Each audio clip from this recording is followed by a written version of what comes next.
Hi, my name is Erica Defer Malik, and I work as a Director of Patient Engagement at the Innovation and Value Initiative, a nonprofit research organization dedicated to advancing the science of value assessment.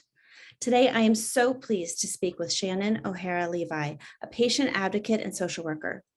Shannan is a member of the Patient Leadership Council at the Arthritis Foundation and a co-author on our recent joint paper, Firsthand Perspectives in Rheumatoid Arthritis. As Juvenile Arthritis Awareness Month comes to a close, we wanted to take this opportunity to speak with Shannan and learn more about her journey.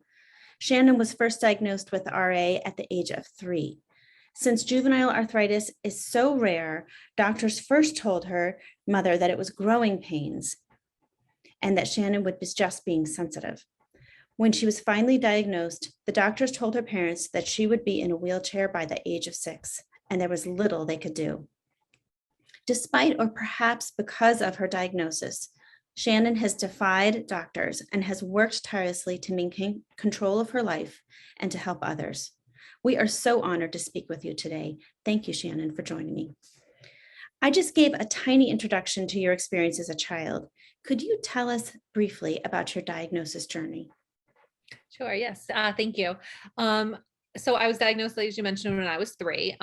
But hindsight 2020 is easier to say than not. My parents started noticing some things when I was about even as young as 8 months before they started, questioning with doctors, things like I wasn't able to necessarily crawl or be on the floor as much. I'd be rubbing my knees before my language development was there to really say, my knees hurt.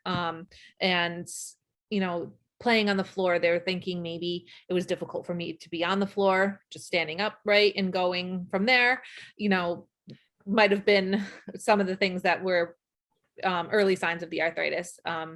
But it was difficult, being in the 80s.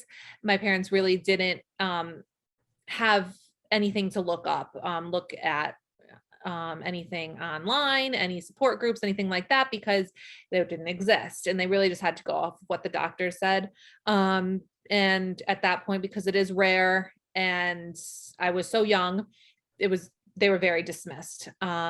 Things like, I was my mother's first child, my parents' first child, and oh, you would just want this perfect child, you need to get over it, and she's fine, she's just extra sensitive, like you mentioned. And it was difficult to find somebody to listen. So she just kind of continued being persistent, going to my pediatric appointments, and finally, about right, like we said, right before around 3, they got the diagnosis, and things kind of progressed from there. They weren't given the best news because, again, who would think that your 3-year-old has juvenile rheumatoid arthritis? It's rare, and it's not something that a lot of people even heard of kids having. I mean, I'm much older now, and I still, when I meet people, oh my gosh, I didn't know you could have it as a kid.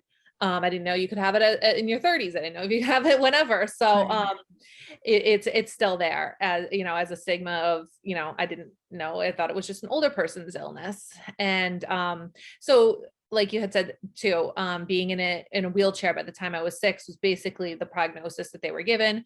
And, start some occupational therapy, some physical therapy, and we'll just, see how it goes with medications that we're not quite sure if it'll work at her age or not, but this is all we have.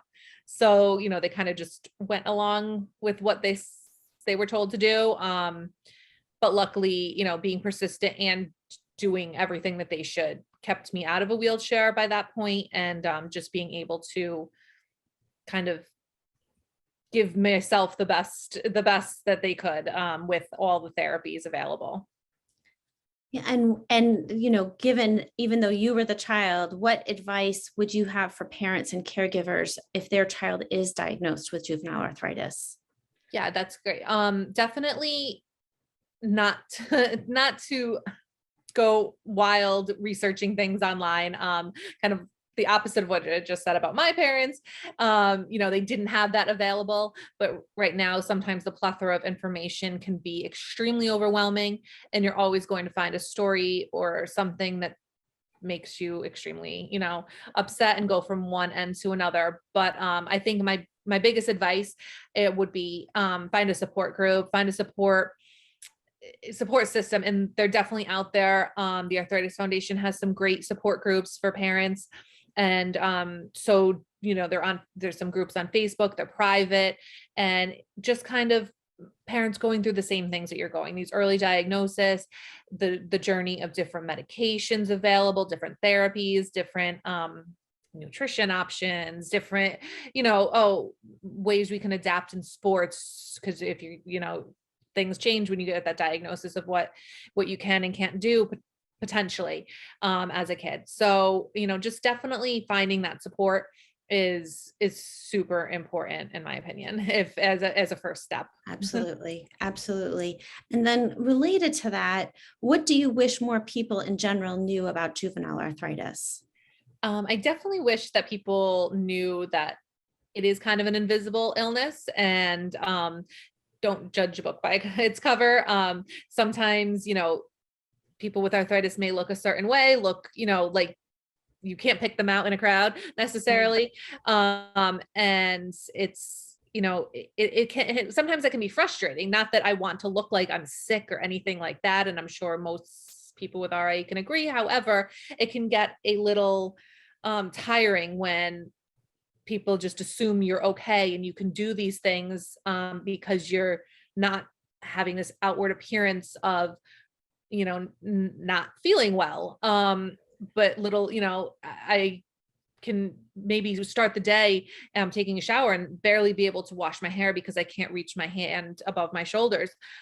But then, I still have to go about my day. And if some people, they see me, even family who have known me my whole life, get confused because I'm, doing one thing one day and the next I'm unable to get out of bed or get off the couch, and taking it kind of hour by hour, minute by minute.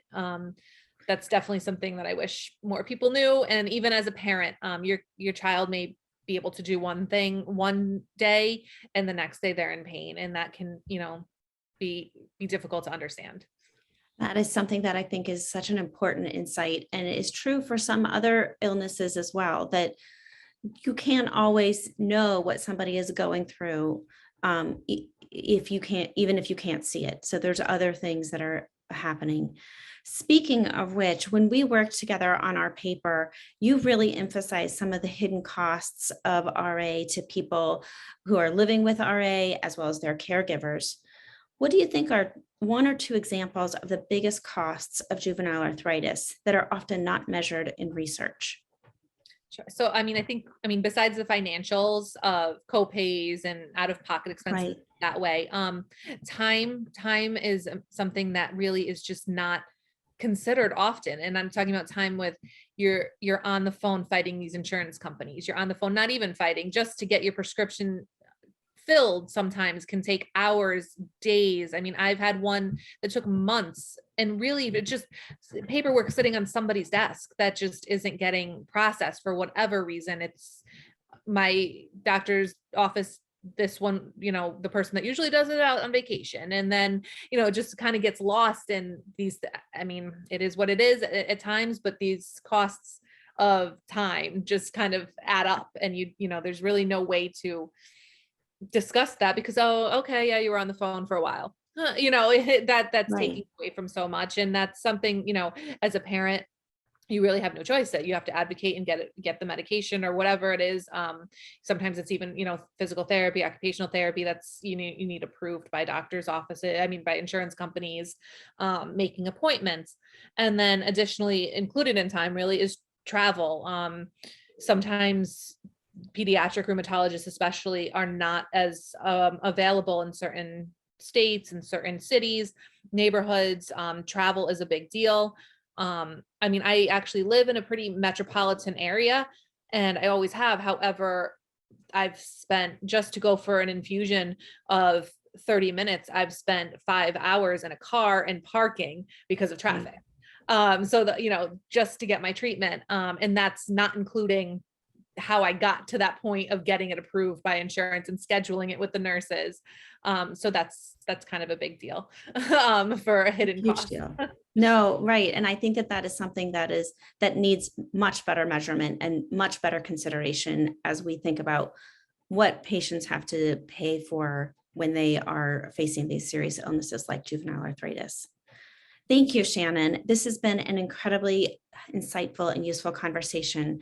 And as always, it's a pleasure to speak with you. I hope we can continue to work together in the future. Have a great day. Thank you, Tim.